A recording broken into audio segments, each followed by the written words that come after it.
Yo soy Joaquín Rey y esto es La Voz del 21. Hoy día, martes 23 de julio, es el segundo día de implementación del llamado pico y placa, el nuevo régimen de restricciones para circulación de vehículos particulares que ha comenzado a regir en Lima Metropolitana. ¿Cuáles son los impactos de este nuevo régimen? ¿Qué efectos está teniendo hasta el momento?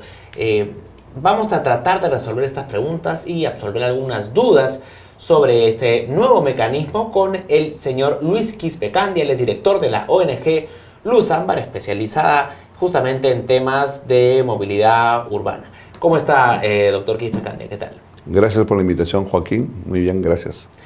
Muchas gracias a usted por venir. El día de hoy, el diario Gestión ha publicado una noticia que da cuenta de que en San Isidro, como consecuencia de la implementación de esta medida, el día de ayer el tráfico se incrementó en aproximadamente 25%. No parece un inicio muy auspicioso para esta medida. Desde su punto de vista, ¿cree que esta medida y la manera en la que ha sido concebida va a contribuir a reducir la congestión vehicular? Pese a que la intención es sumamente saludable de la municipalidad, en particular el Consejo, porque se ha aprobado con una ordenanza, nosotros desde un principio dimos algunas advertencias, algunos reparos. Algunas ciertamente se han cumplido y otras en alguna medida creo que podría estar, digamos, a favor de los usuarios. Veamos, la restricción del uso de la vía, estos corredores importantes que son de responsabilidad de la Municipalidad Metropolitana, solamente en el caso de los 5 corredores complementarios, evidentemente es una medida incompleta. El pico y placa en otras ciudades se ha establecido cuando previamente se ha instaurado ya, se ha organizado en la ciudad un servicio integrado de transporte. Es decir, los pobladores tenían un acceso a un servicio ordenado de transporte que con una tarjeta podían movilizarse dentro de la ciudad de un extremo a otro pagando un solo pasaje, entre tren y buses. Esto no es nuestra realidad. Estamos recién con 5 corredores complementarios. Entonces, creemos que esta medida se ha adelantado un tanto.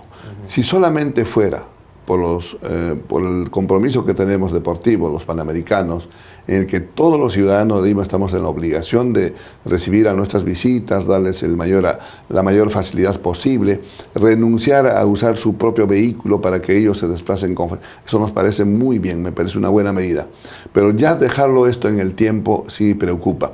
A ver, ¿qué hemos visto nosotros en estos días? Efectivamente, se han trasladado algunas congestiones en algunas vías en San Isidro, en Miraflores, en San Borja, se han generado congestiones. Por otro lado, ha subido el pasaje en el auto colectivo y el taxi. También ha habido muy poca comunicación, apenas han tenido 2 días, se publicó la ordenanza e inmediatamente se aplicó. Ha habido muy poca comunicación, la población no ha estado informada. Hay que seguir esperando estos 15 días que es en marcha blanca para ver cómo va desarrollando esta medida y si los pobladores que utilizan mayormente esta zona se sienten beneficiados con esta medida, pues adelante. Pero de lo contrario creo que la autoridad municipal va a tener que corregir. De acuerdo.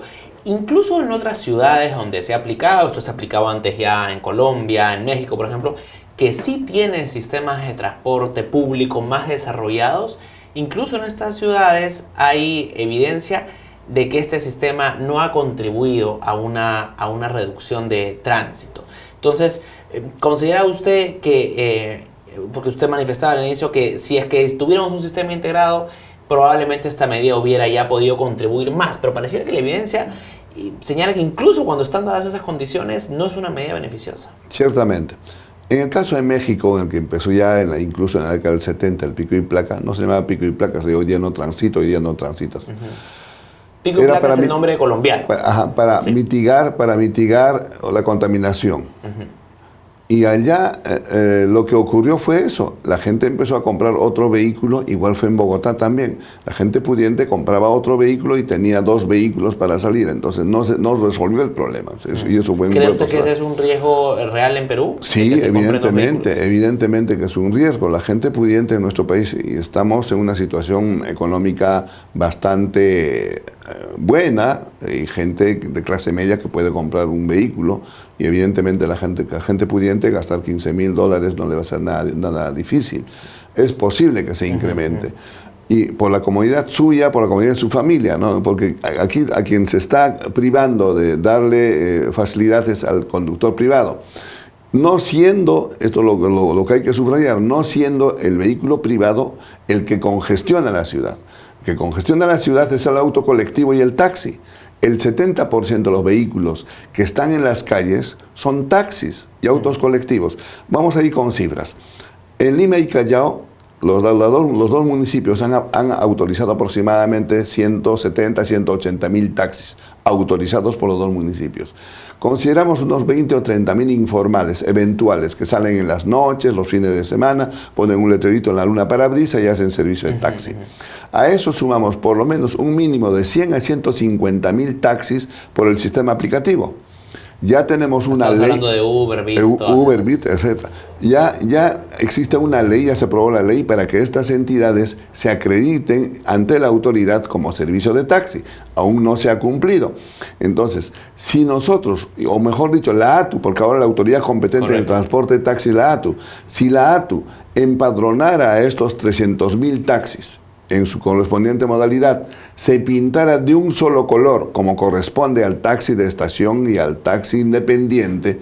El taxi remis sí tiene una particularidad que no está identificado exteriormente, tiene placa de taxi, pero se solicita mediante teléfono o por internet.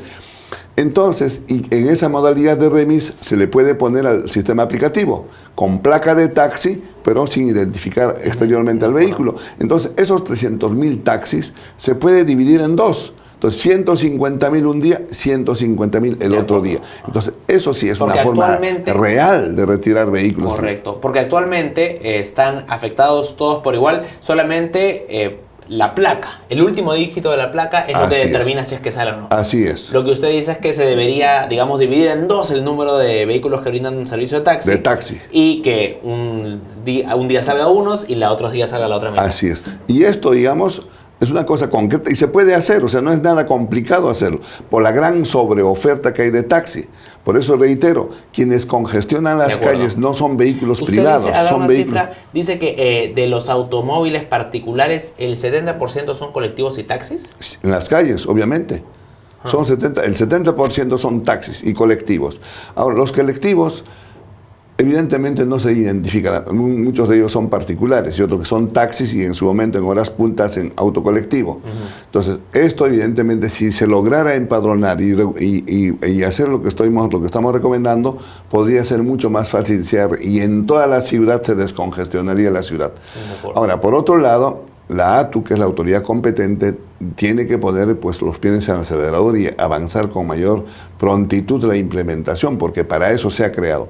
Están avanzando los estudios, están haciendo el plan regulador, el plan maestro, tienen que ir preparando las bases para las licitaciones y entonces este cambio tiene que ser mucho más rápido, porque en tanto no tengamos un transporte integrado, cualquier otra medida va a ser insuficiente. Ahora, el pico y placa que ha sido implementado es sobre ciertos ejes. La primera etapa que está en vigencia ahora es sobre el eje Panamericana Norte, evitamiento Panamericana Sur, la avenida Javier Prado y la avenida Tacna. Esto luego se va a ir ampliando. Y le quisiera preguntar, ha habido también la preocupación de que los vehículos que solían ir por estas vías en las horas punta, ahora igual salgan, pero vayan por vías alternas, por vías en zonas donde hay residenciales, calles de menor envergadura, digamos, que no están, digamos, que no han estado habituadas a recibir ese tránsito, ¿no? Y esto podría generar, pues, ya ha generado cierta molestia en los vecinos. ¿Podría ser ese el caso o cree usted que sencillamente la gente va a dejar el carro en la casa? Es difícil que deje el carro en la casa porque ya está acostumbrado a movilizarse en su auto.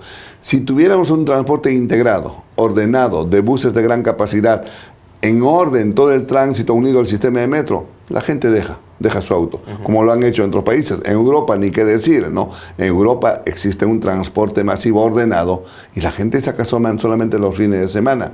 Hay países como Holanda, Finlandia, en que finalmente, inclusive, digamos, más se usa la bicicleta que los vehículos propiamente, de modo que estamos aún lejos de esa realidad, pero creo que en nuestro país lo que hay que procurar en principio es la implementación de un transporte integrado. Y a propósito por ejemplo, de Javier Prado, el eje Javier Prado, que es sumamente importante para los vecinos de La Molina, En la segunda etapa se va a restringir la Avenida Canadá, es lo que está planificado.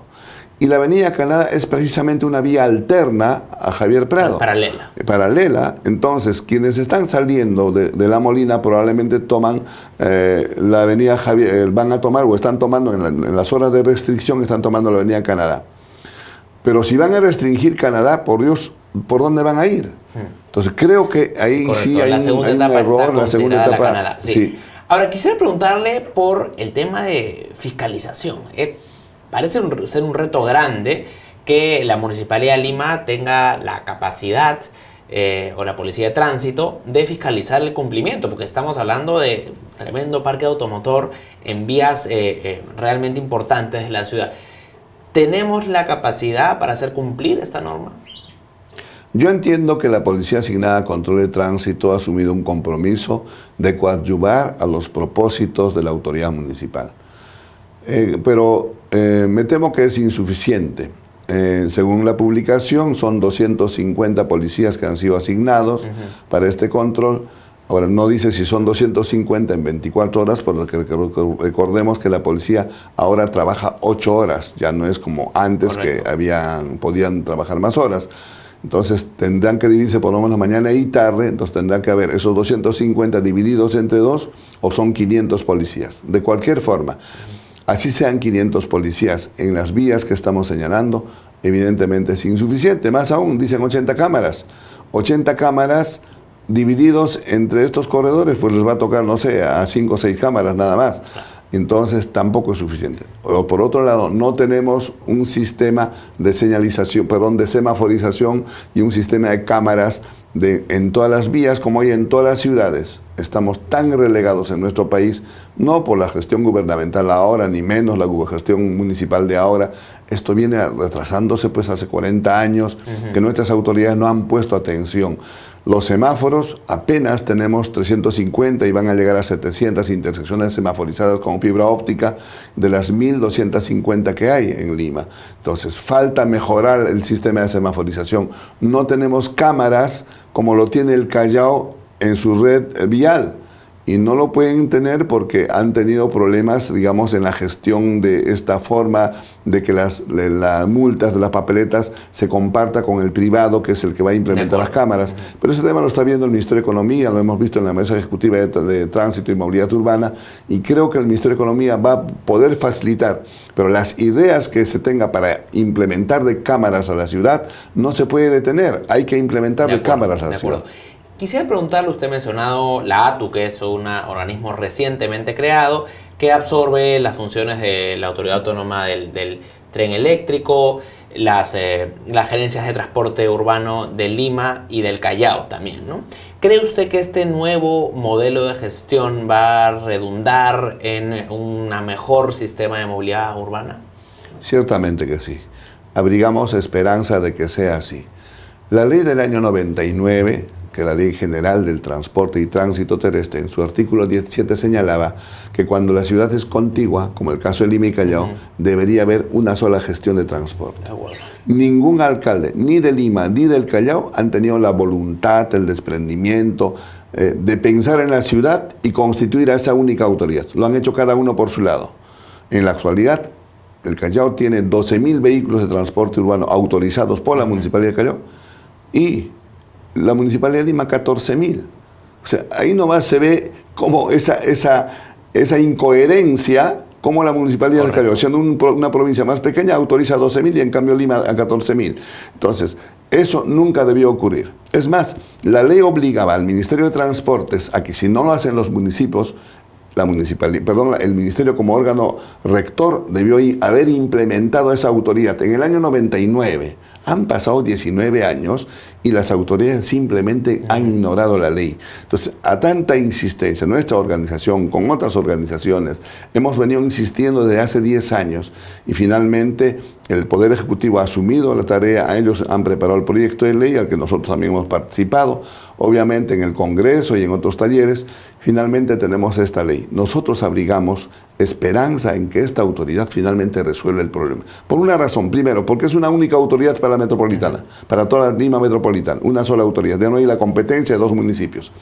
Y la segunda razón es que va a estar a cargo de tanto el transporte en buses como también el transporte en trenes, de modo que va a estar integrado. Y la tercera razón por la que debe ser exitosa esta gestión es que a partir de esta segunda ley, la ley 30900, que crea la ATU, el Estado está comprometiéndose a patrocinar, a subsidiar el pasaje, porque se está considerando el transporte como una necesidad pública. Entonces sí, ahora el Estado va a poder intervenir para fijar la tarifa. Se sentará con los privados pondrán el costo de operación y el Estado dirá, bueno, una parte de ese costo lo voy a asumir yo como Estado. Hasta ahora no había una política de subsidios. Todavía no ha habido, porque nuestra propia Constitución prohíbe, pero el único subsidio es en la línea 1 de metro, que es del Estado, porque el pasaje real en la línea 1 de metro cuesta más o menos 4 soles 30 céntimos, pero los usuarios lo están pagando 1 sol 50. Eso no se puede hacer en el metropolitano. El metropolitano es del privados, son 4 consorcios privados. Correcto. Hay un consorcio coordinador que fija la tarifa. La municipalidad es un voto en 6 votos, de 6 entidades, de modo que las tarifas están a expensas del privado. Incluso la propia ley, la ley 27181, en su artículo 4 señala que el Estado garantiza el ejercicio de libre competencia. Pero esa libre competencia no debe ser solamente beneficio del privado, sino también el usuario tiene que tener beneficios en el libre mercado.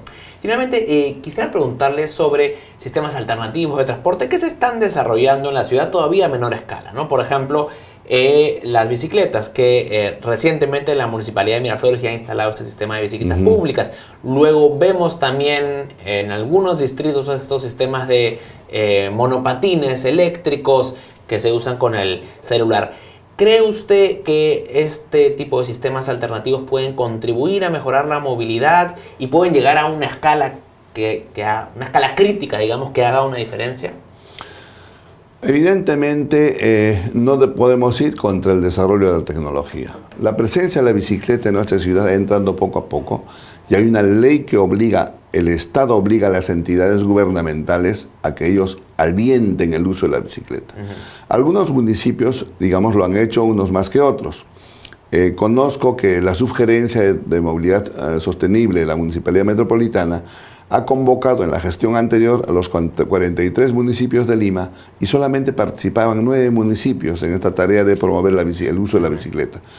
Lo han hecho unos más que otros. Ustedes han señalado Miraflores, efectivamente Miraflores, San Isidro, San Borja han desarrollado bastante, digamos, en su distrito el uso de la bicicleta y lo están haciendo. Entonces, ¿qué es lo que tienen que hacer los alcaldes en Lima? Los 43 alcaldes, efectivamente, preparar el espacio físico, hay que hacer las ciclovías, hay una norma que está homogenizando cómo deben ser las ciclovías para que cada alcalde no haga a su estilo, a su manera, no tiene que ser realmente un espacio que no perjudique el transporte de vehículos livianos o mayores, ni tampoco los peatones, ni ganar el espacio a la vereda, sino determinadas vías podrán utilizarse como ciclovía.